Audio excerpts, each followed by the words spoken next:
Let's go. Freedom, freedom, I can't move. Freedom, cut me loose. Tonight, we're calling on people from across our great country who are fired up for Vice President Kamala Harris. After an electrifying Democratic National Convention, Kamala Harris raised record-breaking campaign donations, became a viral sensation, and then the world watched her step into her power and dominate that debate. You're not running against Joe Biden, you're running against me. In an unprecedented surge, grassroots coalitions have organized in lightning speed, creating a tidal wave of support. Black women, were you in the meeting last night? It all started the night Kamala Harris announced her candidacy. The advocacy group Win with Black Women, a collective of thousands of Black women leaders from around the country, founded by Joteka Edie, hosted a Zoom call to support the campaign. Within hours, they raised $1.6 million and had so many people on the line, they almost broke Zoom, y'all. I was on Zoom with 44,000 other Black women who were all focused on getting this woman to the White House. Win with Black Women was the original spark that inspired over 100 other groups to organize their own Zooms for Kamala, like Win with Black Men, White Women Answer the Call, White Dudes for Harris, Jewish Women for Kamala. Be the badass Jewesses that I know you all are. Comics for Kamala. She is the president America needs. Swifties for Kamala. First of all, I am a Swiftie. Even cat ladies for Kamala. Come on, cat ladies. Tonight, for the first time, we are uniting all the groups together in one place with a single purpose: elect Kamala Harris, President of the United States. Thank you. God bless you, and may God bless the United States of America.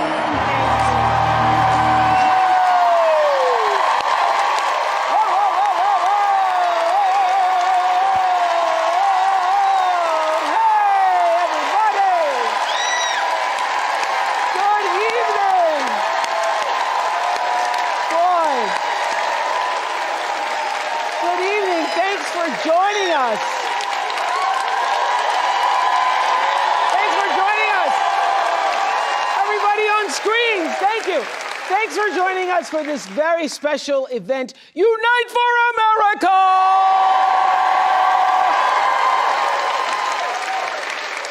And that's exactly what we're doing live tonight, uniting from Farmington Hills in Oakland County, Michigan. We have 400 people in our audience and thousands more. Hello, all of you on screen. Hello, everybody on screen. Thousands more joining us on screen. And I am here because I care deeply about the future of our country. And I know that all of you do too. You care about the future of our country. And we just saw on this tape this grassroots, people-powered movement behind Kamala Harris has unleashed a unifying force unlike anything we've seen in politics in a very long time. And I know lots of people are feeling it because it actually is hope and joy rising. And there's been a, can you feel it? You can feel it, you can feel it, you can feel it. We can feel it, we can feel it, you can feel it, you can feel it. There's been so much talk.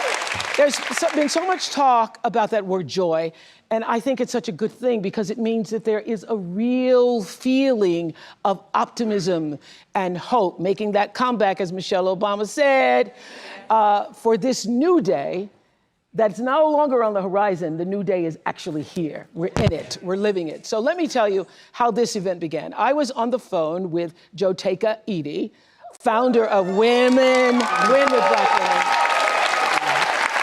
We're going to be talking to her a little later on. And we were talking about all the groups inspired by Win with Black Women who had 47,000 women on one call 3 hours after Kamala Harris announced that she was going to be running. 3 hours afterwards, 47,000 women were on the phone. And Joteka and I were talking, wouldn't it be great if we brought all the groups together? Because that phone call inspired all the other groups. And so we said, wouldn't it be great if we brought all the groups together at one time? And that's why we're here. So we have the Cat Ladies for Kamala here. Rural Americans for Harris. Caregivers for Kamala. Train lovers for Harris Waltz. I didn't know there were train lovers. Train lovers, chefs for Kamala, love that group. Republicans for Harris, love that group even more. We've got Swifties, where are you? Swifties for Kamala! And in addition to thousands of you all who I am just meeting here tonight on screen, I see some faces I recognize. There's Bryan Cranston. Hey, Bryan. Hey. Hello, hello, hello. Where are you? Bryan Cranston! I hear Chris Rock is in the house. Chris, where are you? Chris Rock is in the house. Ben Stiller, Jennifer Lopez, Tracy Ellis Ross. Jennifer Lopez! Where are you, Jennifer? Yes! Tracy Ellis Ross, where are you? Tracy Ellis, where are you on the screen? Tracy Ellis.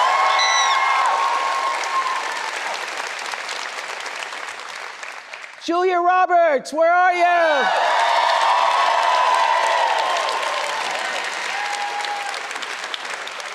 And Miss Meryl Streep is in the house.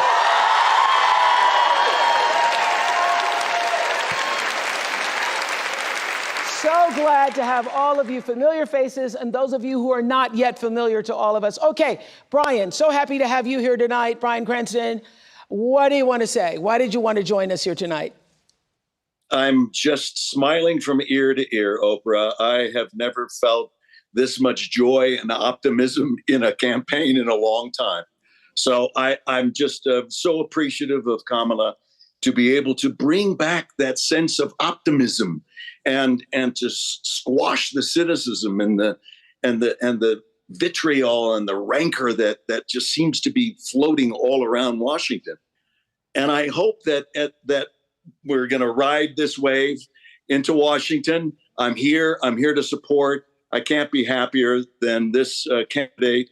I think she's going to be a terrific president. Thank you, Bryan Cranston. So, thanks, Bryan. Thank you so much for joining us all the way from London. Chris Rock, so it's the middle of the night there. You're the one who told me, remember, Chris and I ran into each other this summer, and Chris, no matter where you meet him, he's funny. He goes, there's going to be weeping in the streets. Are we ready for the weeping in the streets? When Kamala Harris becomes president of the United States of America. Weeping in the streets. What do you want to say, sir?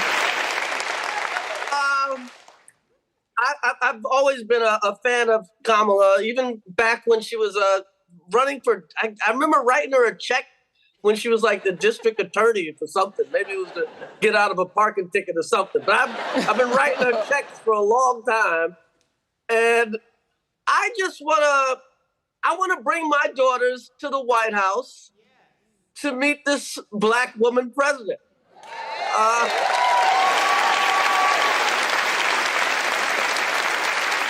That's a reason.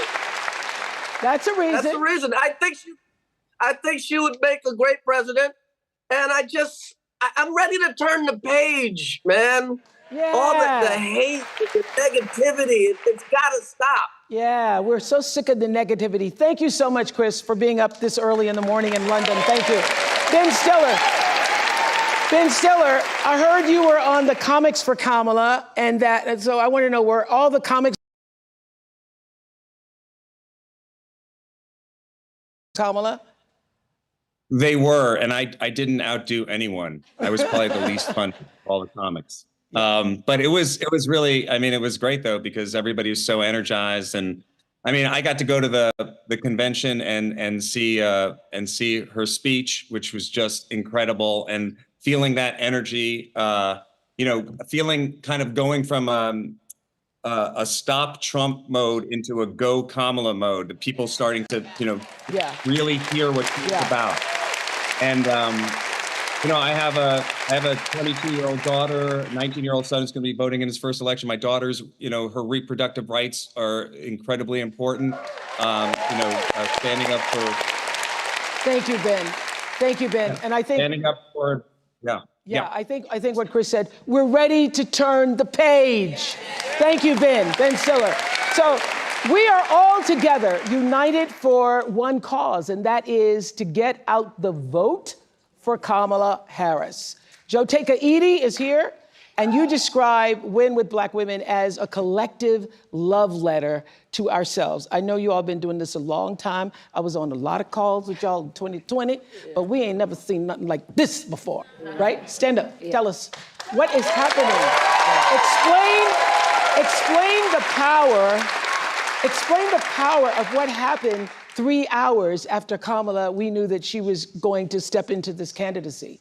First of all, Oprah, this is amazing to just be united. And that night, Black women everywhere, we knew one thing. We wanted to gather in our joy, and we knew that we needed to get to work. And on that night, Black women, the 44,000 on that Zoom, and the additional 50,000 Black women and our friends that joined to watch that Zoom, what we knew was that it was a moment in our country to show what Black women have always done. That love letter that I often speak of.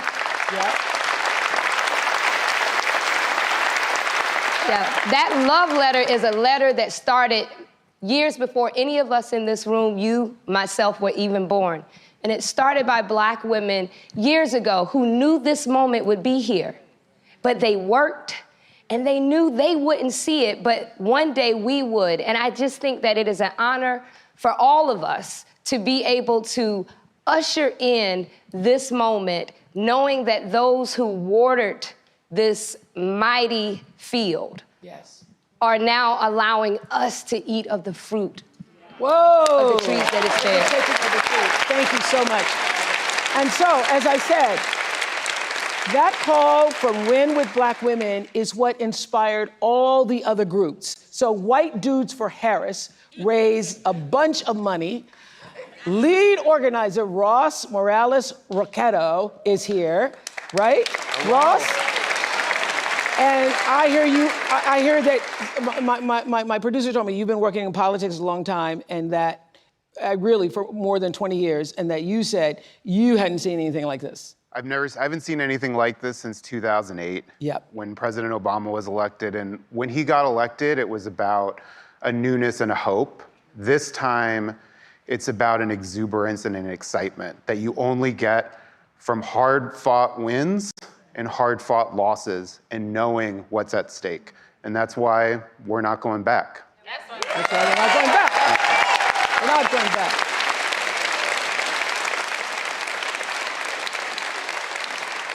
Thank you, Mr. White Dude. Thank you so much.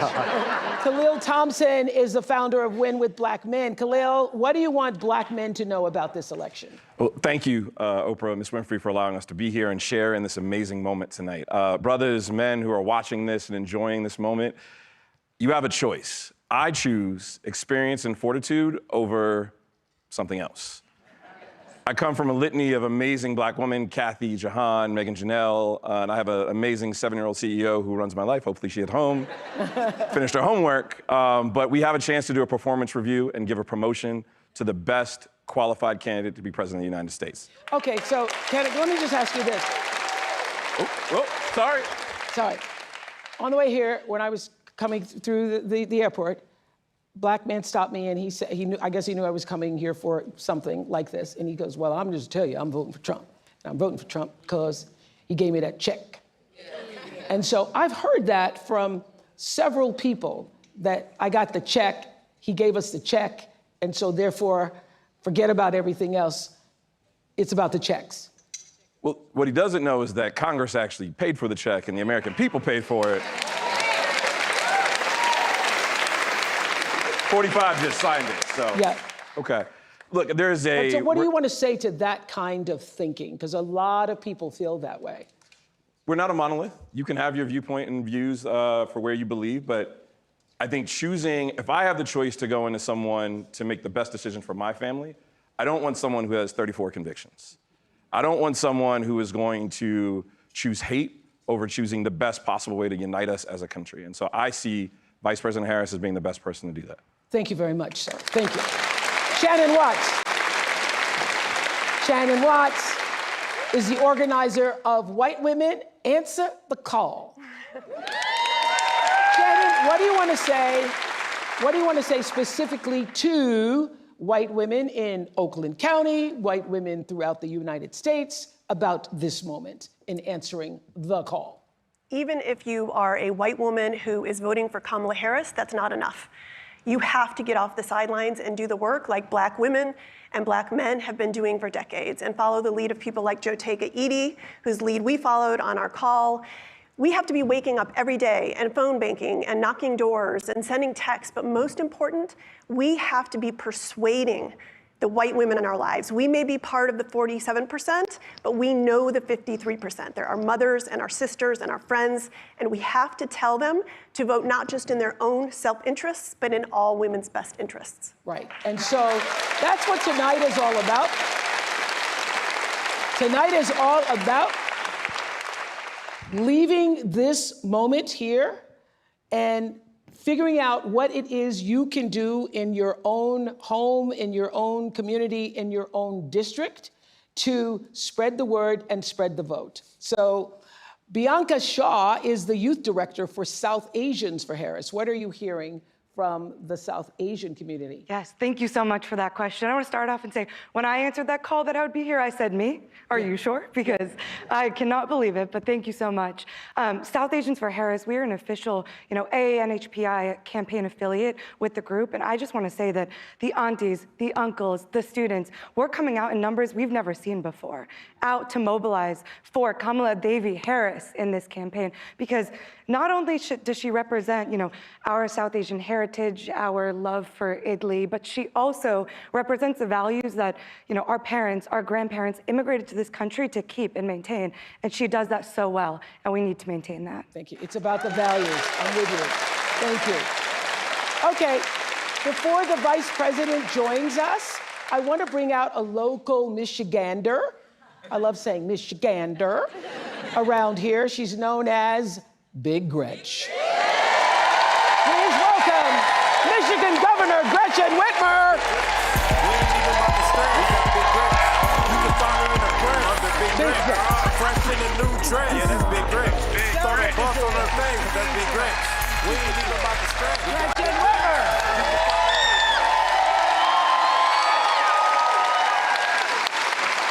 We're so happy to be in your state. Thank you. I'm glad you're here. Yes, and we want everybody who can vote, obviously, to vote, but it's very important for women. So what do you want to say to women? Well, this is going to be a big, close race. Michigan is always tight.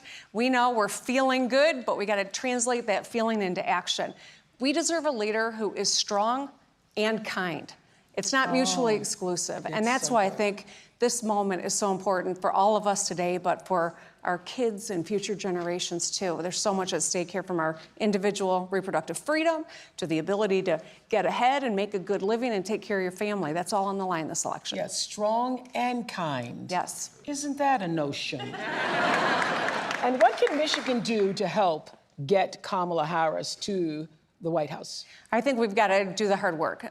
In 2016, we were short 11,000 votes. That's 2 votes per precinct, which tells you that a conversation you have with a loved one or a neighbor or a fellow parishioner, whomever in your life you can talk to, we've got to do it. Do something, as Michelle Obama said at the convention. Well, this is what we're doing tonight. We're doing something. Thank you for allowing us in your state. Thank you so much. Thank you so much. Have a seat there.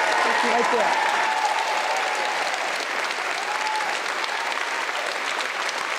I want to bring in right now the chair of the Harris-Walz campaign, Jen O'Malley Dillon. Jen, hello. Hi. Have you seen anything like this? Isn't this great fun? It's amazing. Tell us what needs to happen from this day until November 5th? So first of all, this campaign is so inspired by the grassroots organizations that have come together like this, and it is making us stronger as a campaign to work together. We wouldn't be here without them today. We have 47 days left, and you all know the stakes or you wouldn't be here. And while we have this extraordinary growing enthusiasm that the Vice President and Governor Walz are seeing everywhere, we are still in a margin of error race. It's tied. It's tied right here in Michigan. It's tied in all the battleground states.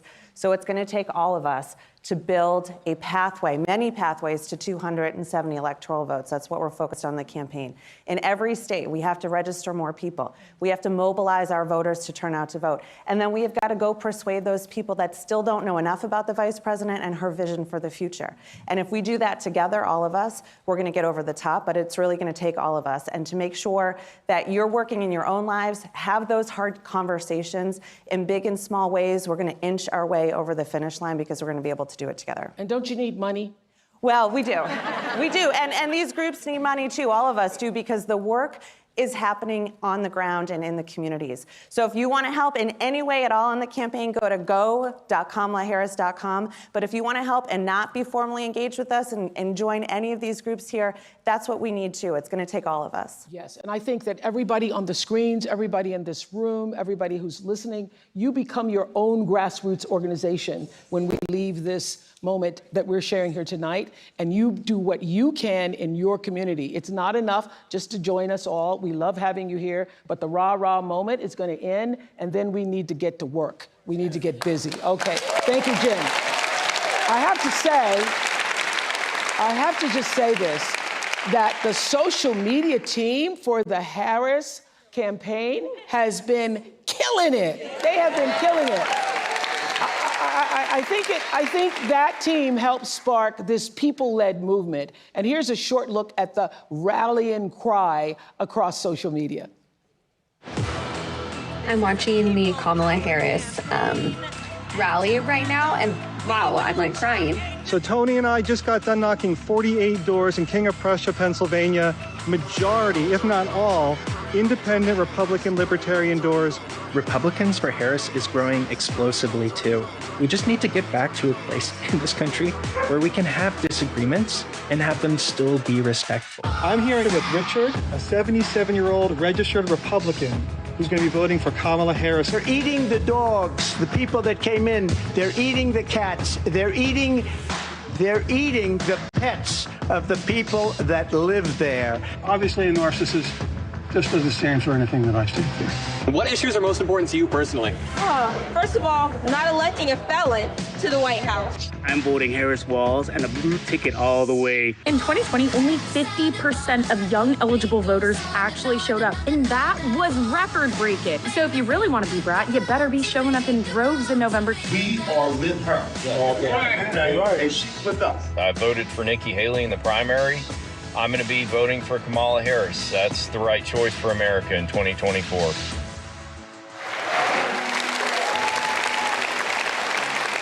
Let me tell you, it is about character, and it's about decency and respect, and all the things that we were raised to believe about what it means to be an American citizen and pursue the American dream. And if that is important to you, I hope, whether you are a Democrat or a Republican or somewhere in the middle, you will choose to vote your values, because values are on the line in this election. And in no other country on this earth could her story unfold the way it has. From a child of immigrants to big sister to McDonald's worker, there is hope for y'all. District attorney, a wife, and mamala, to senator, to vice president. Please welcome Kamala Harris.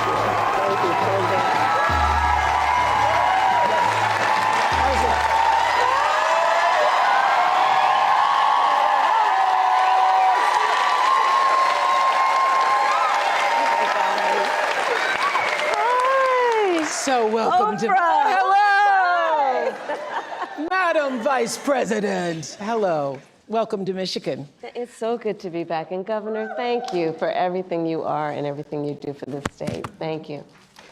Well, thank you. Can you see this? We have 1,000 screens here representing people from all over the country. Hi, everyone. Can you feel? Can you feel? Can you feel it? Can you feel the joy rising in here? I can, and I have to tell you, there's so much that I love about our campaign because it really is about the people. And I look around at these screens, Oprah, I look at who's in the room, and this is America. This is America. You know, I was saying with a group of friends earlier, I think in this moment where we've dealt with so much that I think is quite exhausting around powerful forces that would try and divide us and try us to have us as Americans pointing fingers at each other. Yes. That this movement that is about reminding each other that we have so much more in common than what separates us is so critically important. And this is about the strength of who we are as Americans. And this movement that we're in about, as I like to say, seeing in the face of a stranger a neighbor. Yes, yes, right? yes. An extension of love thy neighbor, that you literally in the face of a stranger see a neighbor. Yes. And approach each other with that level of dignity and grace and kindness. Well, that's exactly what happened with the Win with Black Women. I know you've known Joe Taker for many years. Thank you, my That's dear. exactly what happened. She started it. They had the big call. Your fault. They had the big call and then said, let's open the door. Yeah. Let's open the door and invite everybody else in, and everybody actually came. Organically. Yes. Organically. Like, this is the beauty of our country. You know, there's so much at stake in this election. And ultimately, the question before us is, what kind of country do we want to live in? And the beauty of a democracy, as long as we can hold on to it, the beauty of a democracy is each of us has the power. Each of us has the power to answer that question. That's right. Everybody on this call and beyond has the power. But can I just start with this? Yes, please. I have to say this because in all of my private conversations, Gail, and I've said this 100 times, and everybody is saying it, you all have said it, I know you have. It seems to us that something happened to you the moment President Biden, stepped aside and withdrew his candidacy, that a veil or something dropped and you just stepped into your power? I mean, literally, looking at you at a speech like the week before, which was a great speech, very nice, and then the next week, I saw you walking in the thing. And I said, what happened to you? You know, we each have those moments in our lives where it's time to step up. Time to step up. Time to step up, you know? Well, the moment you heard, I mean, I really have been saying to people, it felt like a veil dropped and you sort of stepped through that veil. Did you feel like that? I felt a sense of responsibility, to be honest with you. And with that comes a sense of purpose. But I mean, we're all here and you all are taking time out of your busy lives, everyone here, everyone on the screen, because there really is so much at stake. You know, I have spent the majority of my career being concerned about the well-being of other people. Yeah. As I've said, in my career as a prosecutor, I never looked at a victim or a witness and asked them, are you a Republican or a Democrat? The only thing I ever asked them is, are you okay? Are you okay? I know when I heard that. You know? Touch me. And traveling this country and knowing what is at stake in terms of fundamental freedoms, what's at stake in terms of fighting against hate and those efforts to divide us. And I do know that I'm in a position to do something about it. So I felt a great responsibility. And the incredible power of the people, right? Who You know, I'm not the only leader in this. We're all leaders in this. This is so much bigger than me. It's about who we are as Americans. And it's about making clear what we stand for. And what we stand for is, it is about the ideals upon which we were founded, including the importance of freedom and the importance of independence and the importance of dignity and purpose. But it is also about what we stand for in terms of our values. I think of it this way. I think a lot boils down to values. I just said values are on the line here. It does. I mean, think about it, Oprah. The idea that some would suggest, and that my opponent suggests, which is that the measure of the strength of a leader is based on who you beat down. Come on. The real measure of the strength of a leader is based on who you lift up. And it's important for us absolutely to articulate that. You know, ever since the debate, we feel for our fellow citizens in Springfield. Do you not think about the fellow citizens in Springfield, Ohio, the Haitian families, the non-Haitian families, everybody having to deal with this lie that has endangered the lives of Haitian people and anybody who looks Haitian? Everybody in America feels for that. And everybody in America, left, right, middle, has concerns about immigration. Yeah. And I'm told that Justin, where are you in the audience? Justin. Hello. In our audience. Hello, Madam Vice President. You live in Michigan. Yes, ma'am. Don't love saying hello, Madam Vice President. I do. What's your question? It's an immigration question. My question for you is, when you become president, what would be your specific steps? Yeah, of course. What would be specific steps to strengthening the border? So it's a wonderful and important question. You know, my background was as a prosecutor, and I was also the elected attorney general for 2 terms of a border state. So this is not a theoretical issue for me. This is something I've actually worked on. Okay. I have prosecuted transnational criminal organizations for the trafficking of guns, drugs, and human beings. I take very seriously the importance of having a secure border and ensuring the safety of the American people. Sadly, where we are now can be traced most recently back to the fact that when the United States Congress, members of the Congress, including some of the most conservative Republicans, came up with a border security bill. And here's what that border security bill would have done. It would have put 1,500 more border agents at the border. Let me tell you, those border agents are working around the clock. It would have just been about giving them some support and relief, which is probably why the border agents actually endorsed the bill. It would have allowed us to stem the flow of fentanyl. And I'm looking at people from all over the country here, so I don't need to tell the folks who are watching this what fentanyl has done to families, to kids in our country, and the need to take seriously stemming the flow coming into our country and addressing that extraordinary and tragic issue in terms of its effect. The bill would have allowed us to have more resources to prosecute transnational criminal organizations. And it would have been part of the solution. And Donald Trump called up those folks and said, don't put that bill on the floor for a vote. He blocked the bill, and you know why? Because he'd prefer to run on a problem instead of fixing a problem. And he has put his personal political security before border security. Because understand, even in the intervening months, what that bill would have done to give support to folks who care about this issue. And this again gets to the point about what does leadership really look like? And is it about you or is it about the people? Right. Is it about running on problems or fixing problems? My work and my career has always been about saying, let's fix problems. Let's address the needs, because we know it's within our capacity to do that. So to answer Justin's question, now that that bill has gone and hasn't passed, will you reintroduce that? Absolutely, and when I am elected President of the United States, I will make sure that bill gets to my desk and I will sign it into law. Thank you, Justin. Thank you. Thank you, Justin. Listen to this. A majority of young Americans, 18 to 34, say that the cost of living is their top issue ahead of the election. Let's take a look.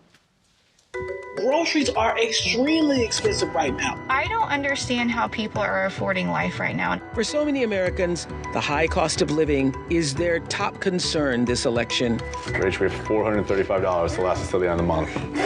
Okay? What?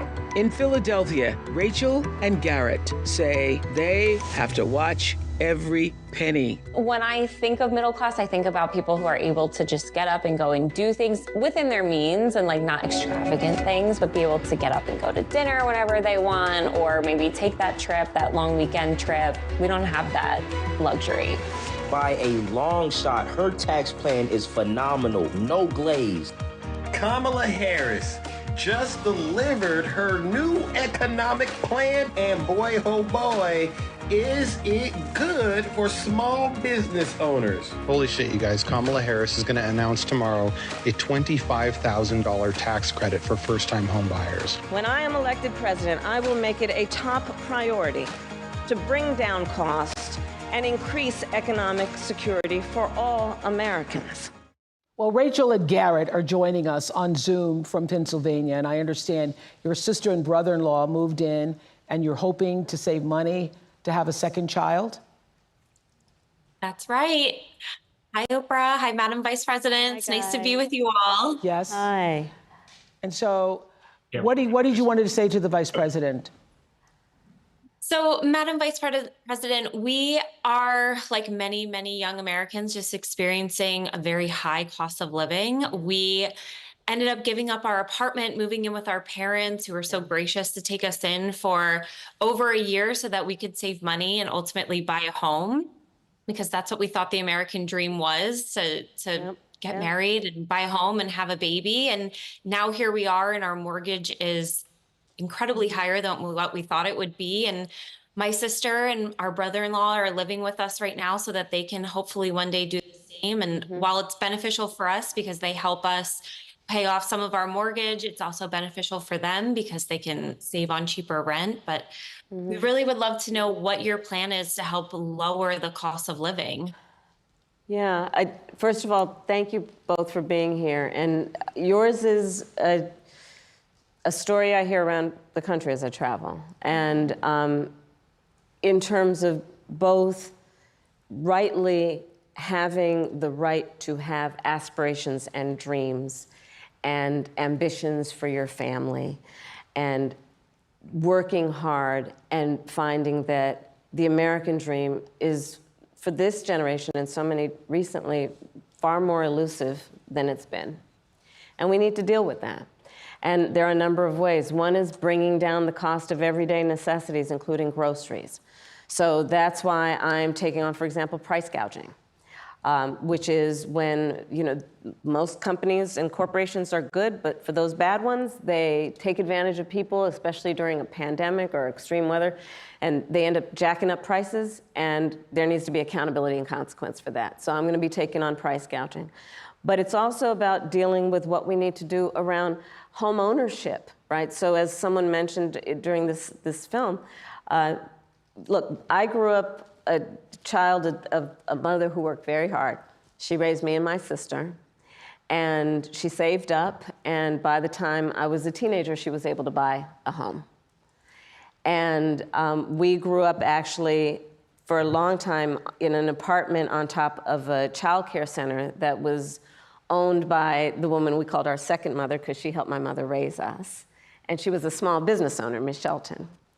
So I'll bring all this together to tell you the way I think about it is, one, when people work hard and have a dream of buying a home, we should give you the opportunity to be able to do that, which is why part of my plan is for first-time homeowners, buyers, to have a $25,000 down payment assistance to buy your first home.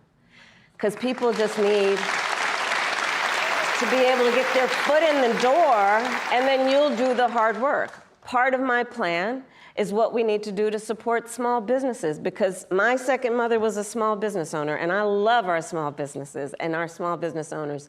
They are not only business leaders, they are community leaders. They mentor, they hire locally, and we have so many entrepreneurs in our country who have great ideas, incredible work ethic, but not necessarily access to capital, because not everybody, like my opponent, was handed $400 million on a silver plate that he filed bankruptcy 6 times on.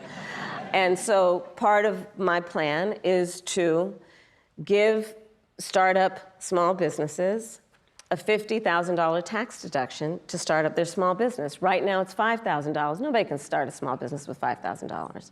So that's part of my plan. That's a teeny tiny business. That's a business in teeny tiny business. It's a concept of a business, right? Yes. You know where I'm going. That's right. And it's still on paper with the $5,000. Right. It's still on paper. It just hasn't happened, right? Part of to speak to you guys and your family and your dreams is what we need to do around giving middle-class families tax breaks. And so part of my plan is also to extend and expand the child tax credit to $6,000 so that you can, in the first year of your child's life, have the resources to be able to buy a crib and a car seat and clothes for your baby, knowing that's such an extraordinarily important time in their development, and you shouldn't have to worry about how you're going to take care of their basic needs. All of this and more is part of what I plan to build, and I call it an opportunity economy. And it's basically about creating opportunities, knowing so many people have the ambition, have the aspirations, are working hard, but just need opportunity to reach their goals and their dreams. I saw you smiling with that $25,000 credit for the home. I saw that smile on your face and the $6,000. Thank you all so much. I want to just introduce to Shelby, who's also in our virtual audience. Thank you guys. Shelby from Virginia, who's also struggling with the cost of living. Tell us your story, Shelby. Why? Hi, Madam Vice President. Hi, Oprah. I'm 24 years old. I'm a graduate student living with my parents, and I want to move out next year and potentially buy a home. And I'm concerned about the affordability of one with the extra costs and bills that I'm paying now, along with the bills and costs I will pay in the future too. And so everything just has a cost and everything is so expensive. And so I'm worried about my capacity and how I'm able to fully support myself once I do live independently. You sound like one of my daughter girls from South Africa graduated. She was like, I hate adulting. I hate adulting. This adulting isn't going so well. Yes. Well, so first of all, congratulations on all the success you've already achieved. And it is your story and the story of our friends before you is really, that's the American story, right? You are working hard, you have goals, you have ambitions. And so part of it is, again, the $25,000 down payment assistance.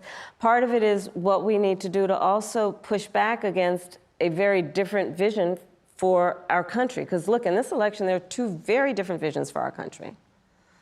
One, for me, that is focused on the future, including you, and another that is focused on the past. What Donald Trump, what my opponent plans on doing for the economy is doing what he did the last time he was president and giving another tax break for billionaires and the biggest corporations that would add $5 trillion to our deficit.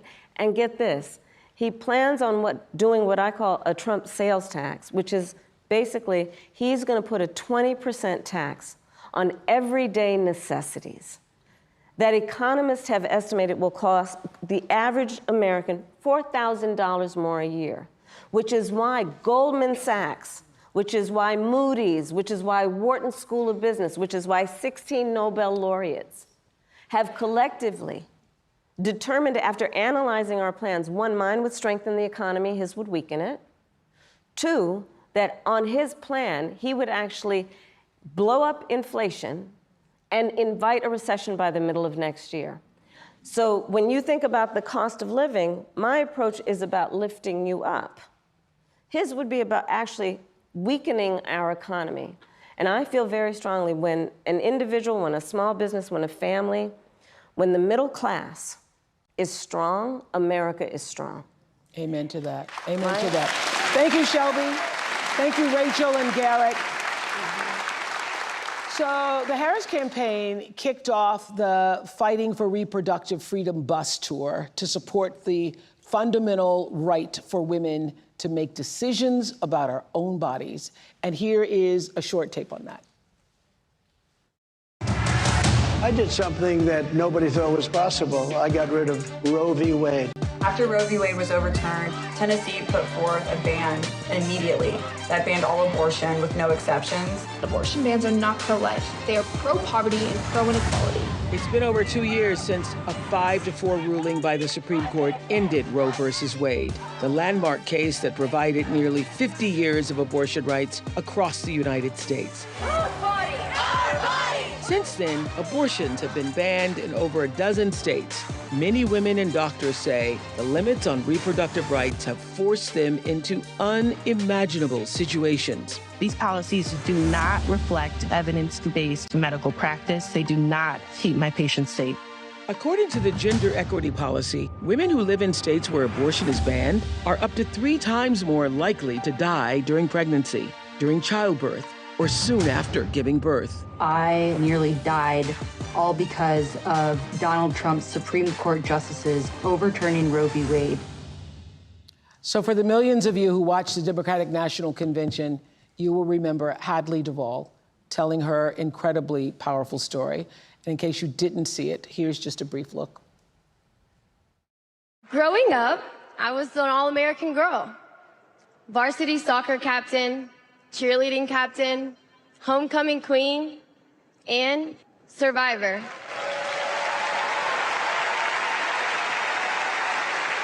I was raped by my stepfather after years of sexual abuse. At age 12, I took my first pregnancy test, and it was positive. Hadley is here. Stand up, Hadley.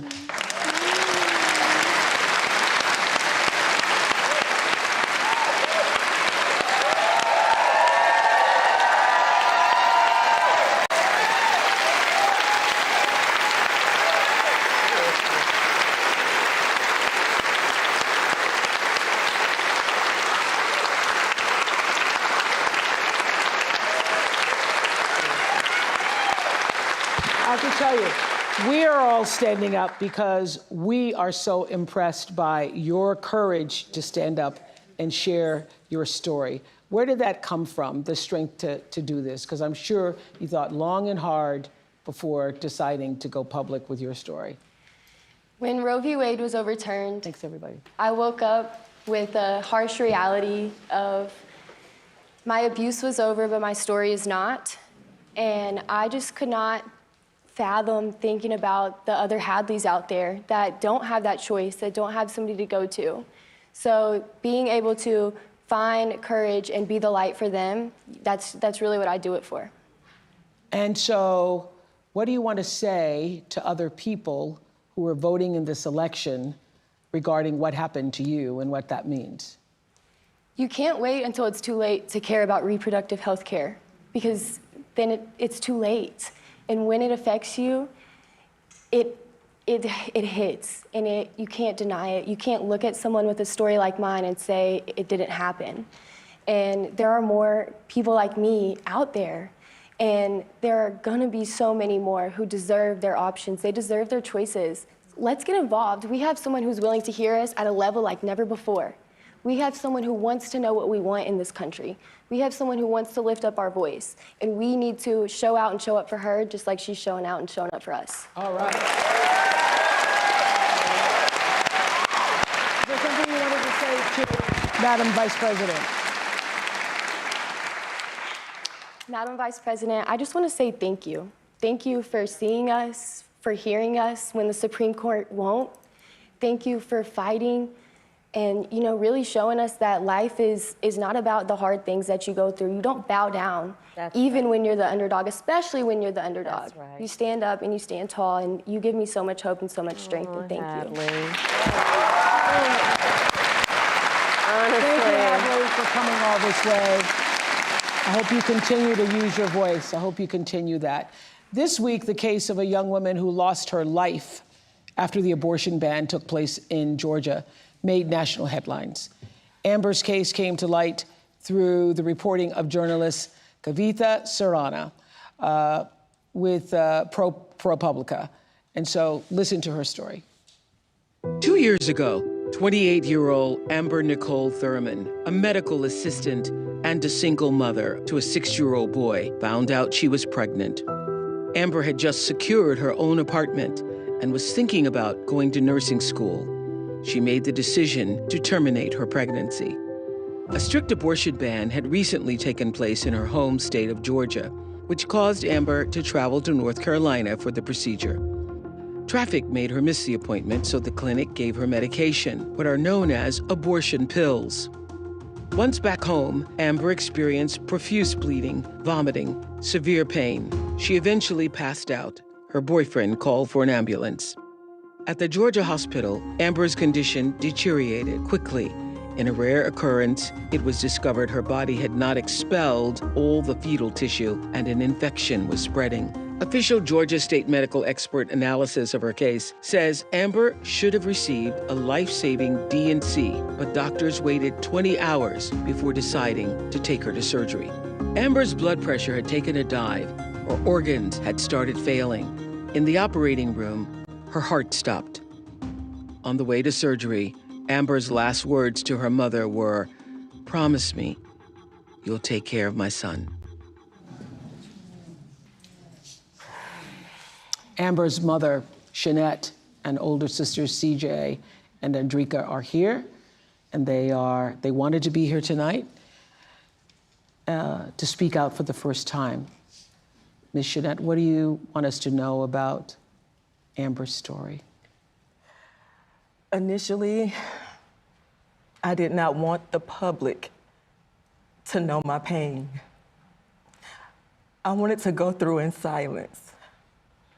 But I realized that it was selfish. I want y'all to know Amber was not a statistic. She was loved by a family, a strong family. And we would have done whatever to get my baby, our baby, the help that she needed. When ProPublica came to my home, I pushed them away. No, but Kavithia, she was persistent. She said, it was something that you needed to know. You have to hear me. Women around the world, people around the world need to know that this was preventable. 2 years later, after speaking with my daughters, because I lost strength, I lost hope, you're looking at a mother that is broken. Mm-hmm. The worst pain ever that a mother, that a parent could ever feel. Her father and myself and the family, you're looking at it. Well, we appreciate so deeply you being here. And we're all watching you hear that tape and those words. We know how re-traumatizing that is and the strength it takes for you to be here to tell your story. And we deeply appreciate it. And I have to ask you, as her sisters, how are you coping? And what does knowing that this could have been prevented, how does that sit with you? How do you cope with that on a daily basis? I mean, it's heartbreaking. You know, that was my baby sister. I loved my baby sister, you know. I'm beyond hurt, disappointed. I feel guilty. I wish I could have helped her, you know, because she was suffering. Mm-hmm. And we had no idea. We trusted them to take care of her, you know. Mm-hmm. And they just let her die because of some stupid abortion ban. They treated her like she was just another number. Mm-hmm. They didn't care for her as if, you know, she was their daughter or their, you know, granddaughter. Yeah. You know, and she's not here. She'll never come back. Yeah. Andrika, what do you want to say? I want to say that it's very disheartening that my sister was allowed to suffer for 20 hours. She suffered. It was nothing that we could do to help her. We trusted the healthcare professionals to do their job and save her, but they failed her. Well, I think the most powerful thing that you've said here, Ms. Jeanette, is that your daughter is not a statistic. She had a life. She was loved by her sisters, loved by her family, loved by those who knew her, and she's not just a statistic. And we are happy to speak her name tonight in this room, talking about what this country needs in terms of reproductive rights and freedom. What do you want to say, Madam Vice President? I'm just so sorry. And the courage that you all have shown is extraordinary, because also you just learned about how it is that she died. And they just recently learned, yes. How? Yeah. And Amber's mom shared with me that the word over and over again in her mind is preventable. Yeah. Preventable. That word keeps coming to her. Mm-hmm. And this story is a story that is sadly not the only story of what has been happening since these bans have taken place. And, you know, so just to step back in terms of how we got here, the former president chose 3 members of the United States Supreme Court with the intention that they would overdo the protections of Roe v. Wade. Mm-hmm. And they did as he intended, and in state after state, including yours, these abortion bans have been passed that criminalize healthcare providers. In a couple of states, prison for life, Oprah. Prison for life in a couple of states for a doctor or a nurse who provides health care. And so it seems very apparent even when the mother's life is in danger. But see, here's the problem with that. Here's the problem with that. So is she on death's door before you actually decide to give her help? Mm-hmm. That's the problem. Is that what we're saying? Yeah. That you've got to prove you're on death's door. Like literally a doctor or a nurse has to say, she might die any minute, better give her now care. Mm-hmm. Because otherwise I might go to prison for life in some cases. Mm. Think about what we're doing in terms of saying that certain people who are in these state houses, and then starting with the former president of the United States, think they're in a better position than a doctor or a nurse to determine when their patient needs medical care. This literally, and Amber's story highlights the fact that among everything that is wrong with these bans and what has happened in terms of the overturning of Roe v. Wade, it's a healthcare crisis. It's a healthcare crisis that affects the patient and the profession. And going back to Hadley's story, and Hadley, you've been so remarkable in telling your story and being so strong in the way you do it. And both of these stories really, I mean, the courage for it out of pain, for you to tell these stories to help other people is just extraordinary. And Hadley, you've been so remarkable. You know, Oprah, I don't know if you know this, but when I was in high school, I learned that my best friend was being molested by her stepfather. Yes, we heard that story on the DNC. Yeah. Yes. And you had the courage then to go to her and say, you've got to come to our house. And she came to stay with us. I called my mother, she came to stay with us. And the idea that these same legislators who would be saying, you know, criminalize healthcare providers are also saying that after a person's body has been violated, that they have no right to make a decision about what happens to their body next? That's immoral. Yeah.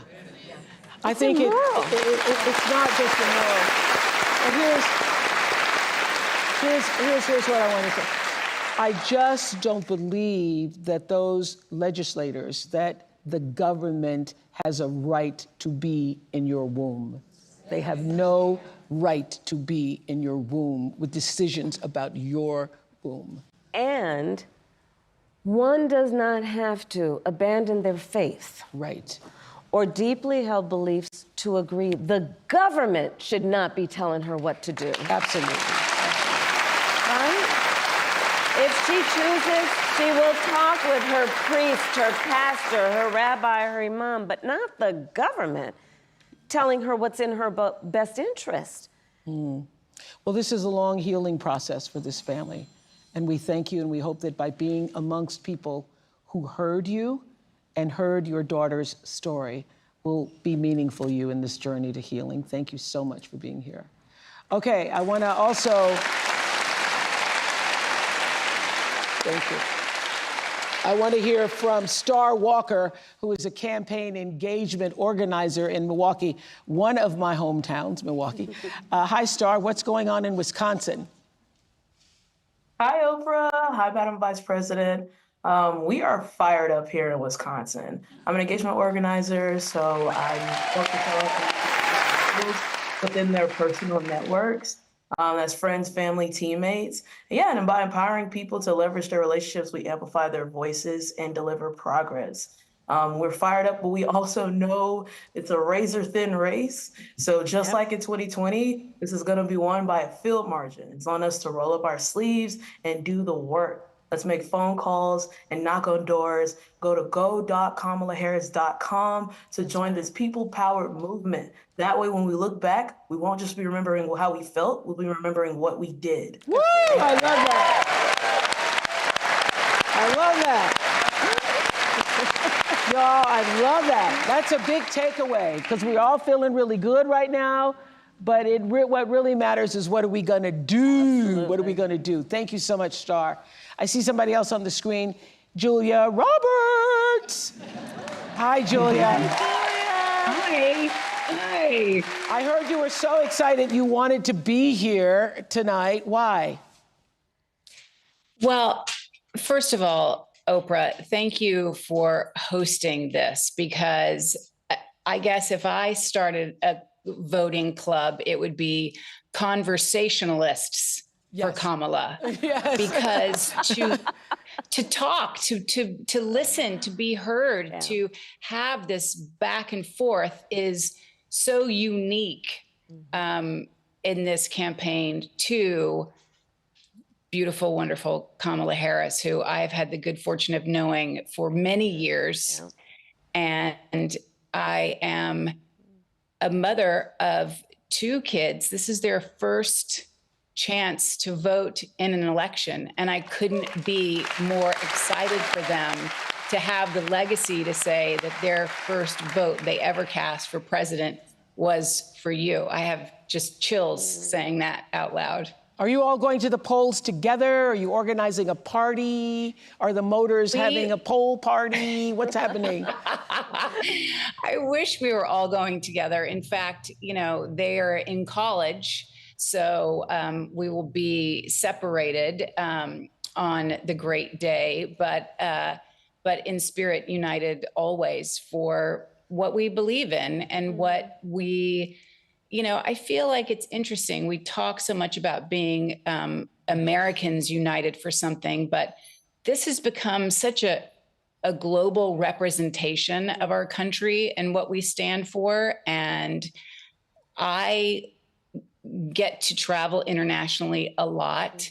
And I want people to say, oh, you're American? And not, oh, how's it going over there? You know? Yes. So I want to get back to that space. Exactly. Thank you, Julia. Exactly. Thank you. And hey, there's Tracy Ellis Ross coming up there. Tracy, now listen, if anybody should have a voting party, I think it should be at your house because you have great parties, girl. I just want to say hi. Hello, Madam Vice President. It's just an honor. I actually have never met you, which is crazy. And hi, Oprah. Wait, what did I miss? We just saw each other the other day. Okay. Oh, hi, Tracy. Hi. Hi, Oprah. How you doing? Hi, good. Yeah. This is exciting, though, isn't it? Isn't it exciting? It's exciting. It's exciting because I believe in democracy. I believe in the future of our country, in reproductive freedom, bodily autonomy, women leading. I believe in decency. The idea of leading with joy and kindness has always been in my DNA. And I'm here both for the seriousness of this election, but the joy with which it is being handled. It is stunning. And then I also really want to remind everybody, it hasn't been mentioned, but voting up and down the ballot is incredibly important.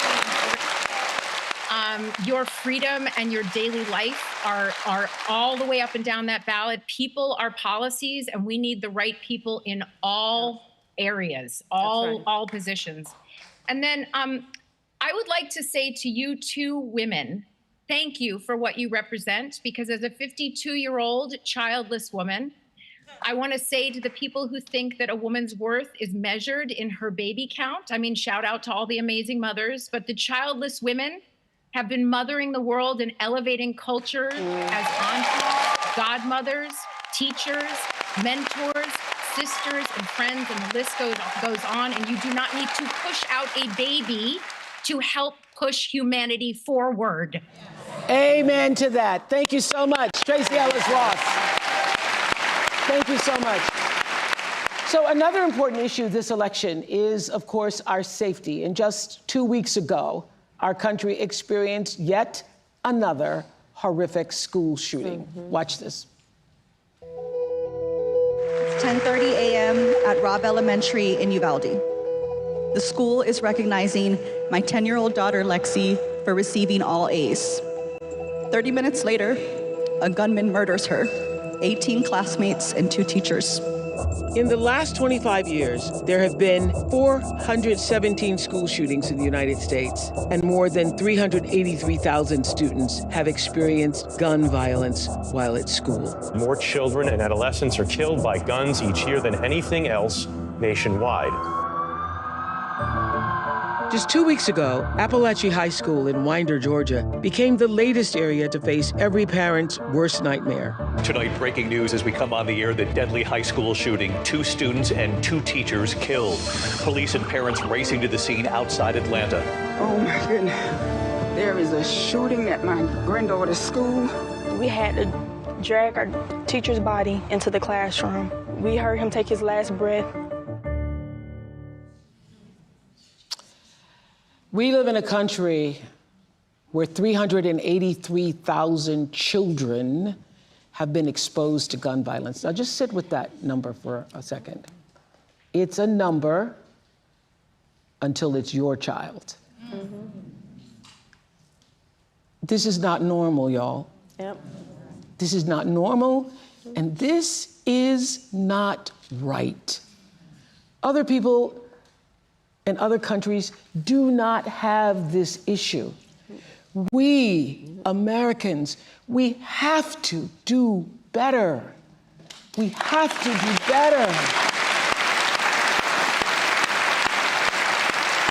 We cannot continue to just settle for our thoughts and prayers. Lives are being destroyed. 15-year-old Natalie Griffith and her parents, Doug and Marilda, are here. And Natalie, we are so sorry to know that you too have been added to that number because you were in algebra class when you were shot twice by a 14-year-old fellow student. We're so glad that you lived to tell your story. And so how are you tonight? Well, before that thing, the video, I was very happy. I still am very happy to be here and to tell my story and what happened, because it was a terrible thing, and it should not have. What's it called? Where were you shot? Where were you physically shot? Right here on my shoulder, and then around here. Right wrist. I was saying that 383,000 students in our country, the United States of America, have been exposed to violence that same scene that you experienced in your school. Had you all been having, drills or preparation for what should happen, should there be a shooting?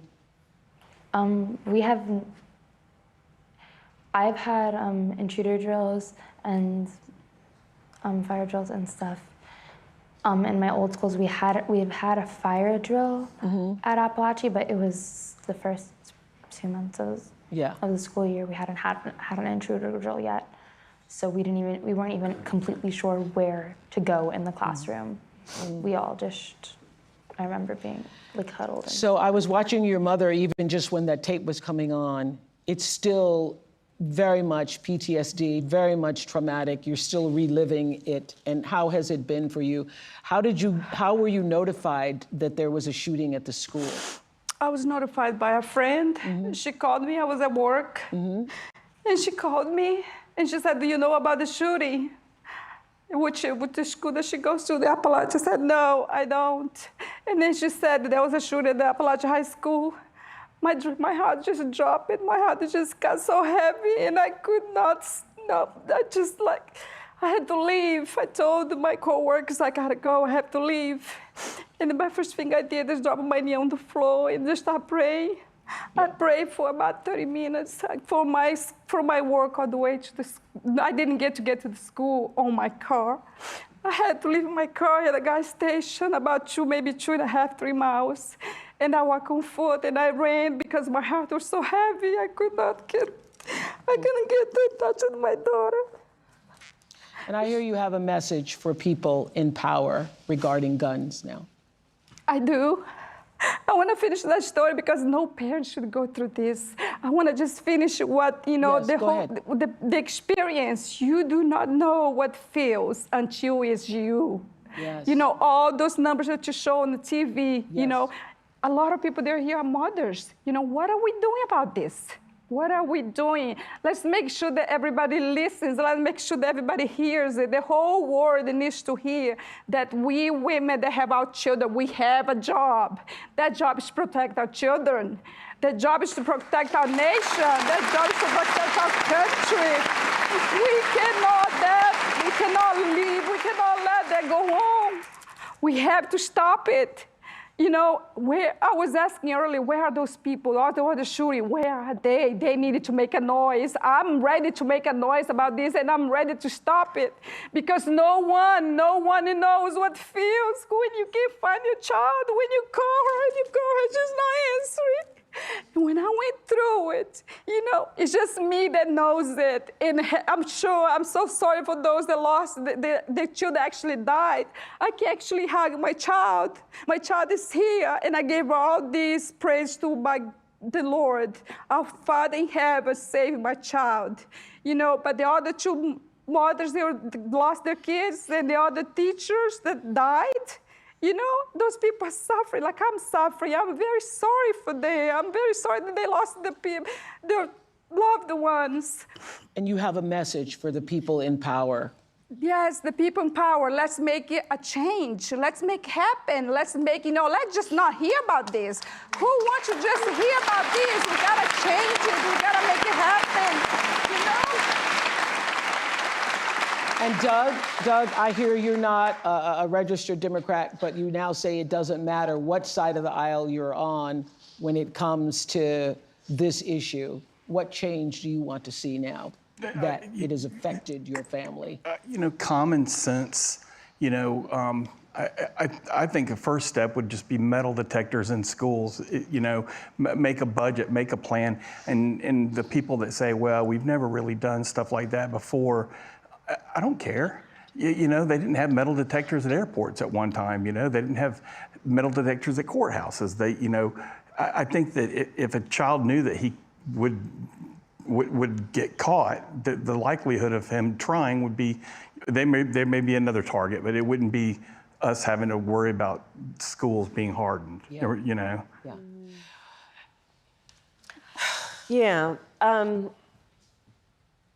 I think that Doug has said it so eloquently, which is we just need to apply common sense.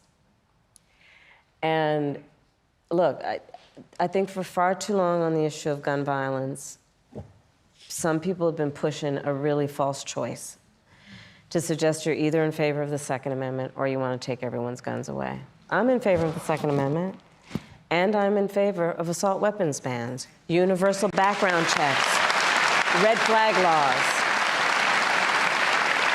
And these are just common sense. These are just common sense. I thought it was so powerful at the convention when you said you have guns. No, at the debate. I'm a gun owner. Tim Walz is a gun. I did not know that. If somebody breaks in my house, they're getting shot. Yes, I hear that. I hear that. Probably should not have said that. But my staff will deal with that later. Yeah. But you have been a gun owner for a while.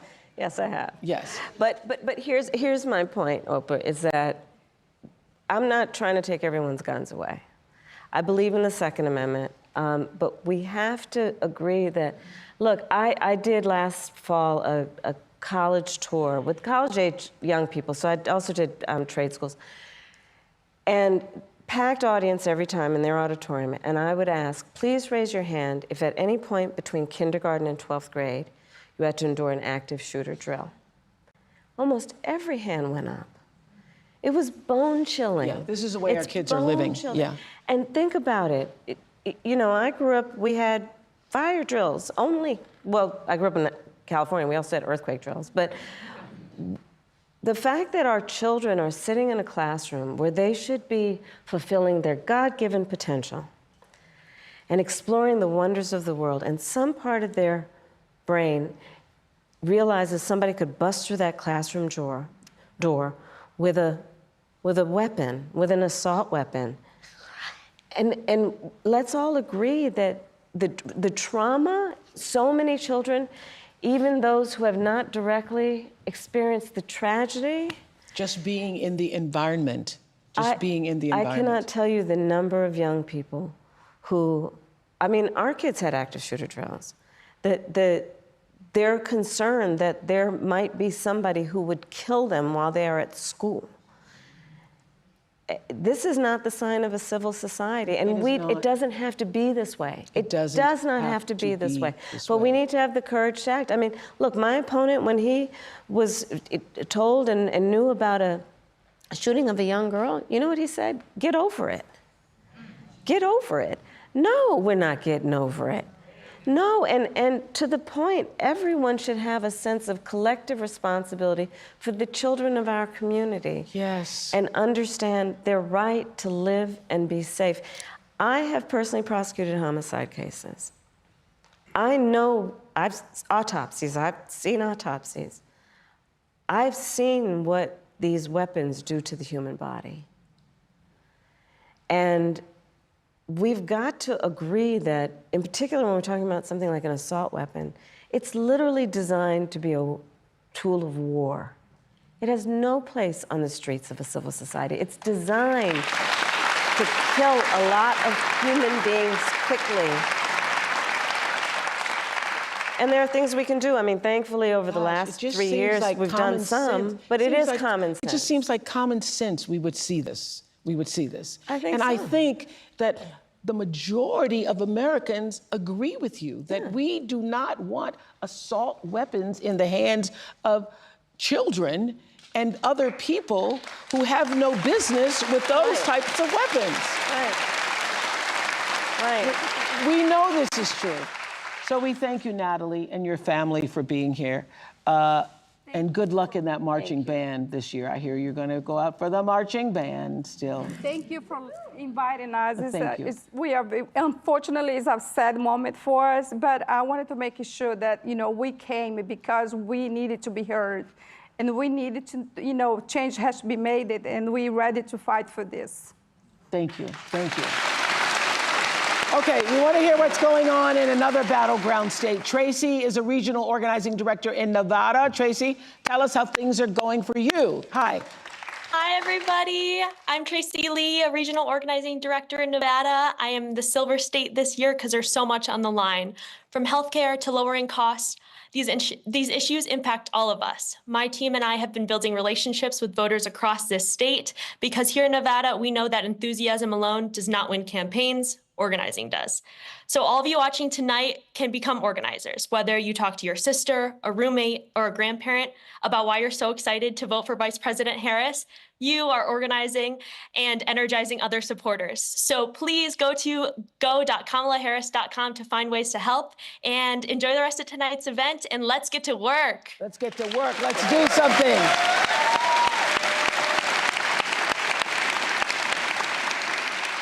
Meryl Streep, hello. You and I. Hi, Meryl Streep. You and I have talked about this moment. Hi. How are you feeling? How are you feeling about the momentum? Oh, man. This has been overwhelming to have the privilege to sit in and listen to the testimony of the people here. Hello, President Harris. Not yet.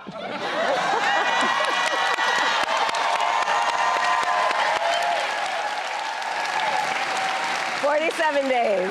47 days, yes. From my mouth to God's ear. And hello, Oprah. I think the word of the day has been preventable. Preventable. All of this. The surround of hatred and venom and toxicity and encouraging some segment of Americans to hate other segment of Americans. It's just crazy. And nobody wants it. We're done. That's right. We're done with it. I wanted to ask you, I can't believe I have this opportunity. I probably never will again. If I have a little Debbie Downer moment, because actually, I think you're going to win. I'm sure you're going to win. Yeah. But what happens when you win and he doesn't accept it? And you know that there's going to be this long slog of shenanigans. And I'm wondering how we get to that moment, how we preserve certification on January 6th. Because if it doesn't happen, it'll be maybe thrown back to the legislatures of the states. And I've been working with state government citizens campaign, which is sgcamerica.com. So they're great. They're doing the unglamorous down ballot work of promoting those candidates, because I'm worried about it, and I wonder if we're ready for January 7th, 8th, 9th, and what happens? What happens?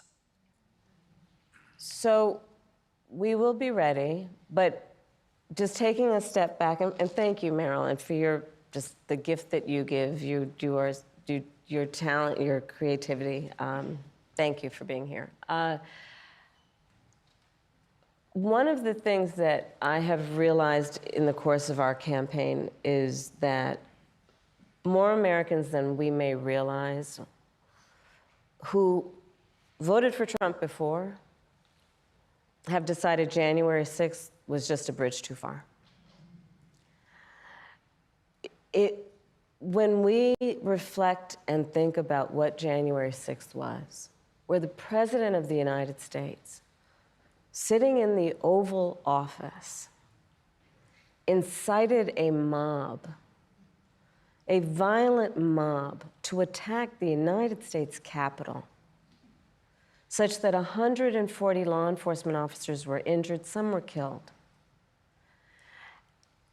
To try and upend a free and fair election where the American people voted, that was a bridge too far for a lot of people. And we have sadly now seen how far he could go. And I think there is absolutely no tolerance whatsoever for the vast majority of Americans for that. And they've seen the lies. They understand, for example, almost every court case, I think every court case where he's challenged an election, he lost. I said on the debate stage, look, because he's having a very difficult time, obviously, processing the fact that 81 million people fired him, right? But, so there is that it really was a bridge too far for so many people that they are not willing to repeat. But the other piece of it is the lawyers are working. It's very important that we all speak to our friends and our neighbors about misinformation and help them now see how it occurs, where it is occurring. It is important that we stand up for the integrity of poll workers and people who are working on election day. And that we also, and this is critically important, that we ask people to be alert about mis and disinformation, and we ask them, do not be afraid to vote. Because I think there is also something quite insidious about these attacks on the electorate in these various forms that are intended to convince people that their vote won't matter. And in that way, there's a little bit of reverse psychology going on here, and let's just make sure nobody falls for it. Your vote does matter, and we cannot let anyone ever take our power from us. We can never let anybody silence us. And when we get those votes out, starting soon, early voting is already going to start this week, I think, through November 5th. And let's make sure everyone votes. And we are going to have a good election day. We're going to fight for the integrity of the people's voice and for our democracy. And, you know, I'll just mention earlier, a couple of folks talked about what this means in terms of the world. You know, as vice president, I've met over 150 world leaders. Presidents, prime ministers, chancellors, and kings. And the thing about representing the United States of America is when we walk in those rooms around the world, we have historically and traditionally been able to walk in those rooms, chin up, shoulders back, with the self-appointed and earned authority to talk about the importance of democracies. People around the world are watching right now. Because you see, the thing about walking into a room and being a role model is people watch what you do to see if it lines up with what you say. And in that way, the consequences of this election are directly going to impact the American people and people around the world. That's what we're fighting for, and those are the stakes. And that's why we're going to win, because we know what we're fighting for. Because we know what we stand for. Thank you, Meryl. So, thank you, Meryl. What is on your heart to say to the American people as we have 47 days until November 5th? What's on your heart? To say to particularly those people who are still undecided, or maybe indifferent, or on the fence still? We love our country. I love our country. I know we all do. That's why everybody's here right now. We love our country. We take pride in the privilege of being American. And this is a moment where we can and must come together as Americans, understanding we have so much more in common than what separates us. Let's come together with the character that we are so proud of about who we are, which is we are an optimistic people. We are an optimistic people. Americans, by character, are people who have dreams and ambitions and aspirations. We believe in what is possible. We believe in what can be. And we believe in fighting for that. That's how we came into being. Because the people before us understood that one of the greatest expressions for the love of our country, one of the greatest expressions of patriotism is to fight for the ideals of who we are, which includes freedom to make decisions about your own body, freedom to be safe from gun violence, freedom to have access to the ballot box, freedom to be who you are and just be, to love who you love openly and with pride, freedom to just be. And that's who we are. We believe in all that. And so this is a moment where we stand knowing what we are fighting for. We're not fighting against. It's what we're fighting for. Thank you. Thank you, Madam Vice President. Thank you. And I want to say, thank you, Madam Vice President. I also want to say, thank you, Joe Taker. Thank you, Joe Taker. Who started the gatherings on Zoom and all of the grassroots. Now, each of you listening tonight, you become your own grassroots organization to go forward and do something, coming together for the largest Zoom call we've all ever had. Thank you so much. And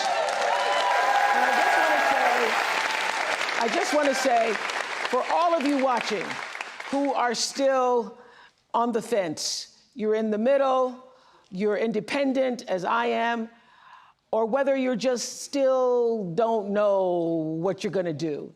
This is the moment for all decent people, all caring people who want the best for yourself and you want the best for other people.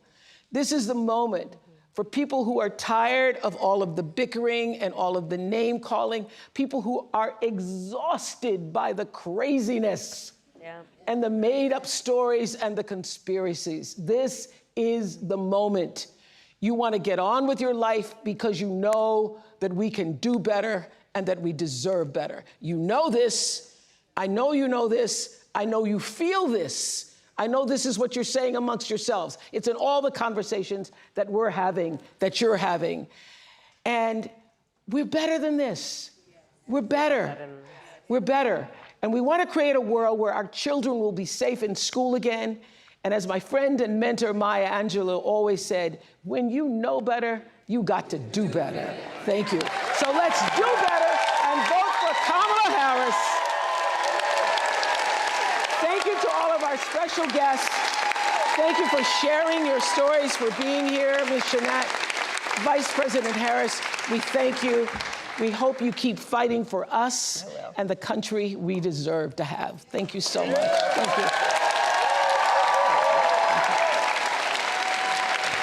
To find out more about how you can register or where you can vote, go to iwillvote.com. Good night, everybody. Thank you on Zoom.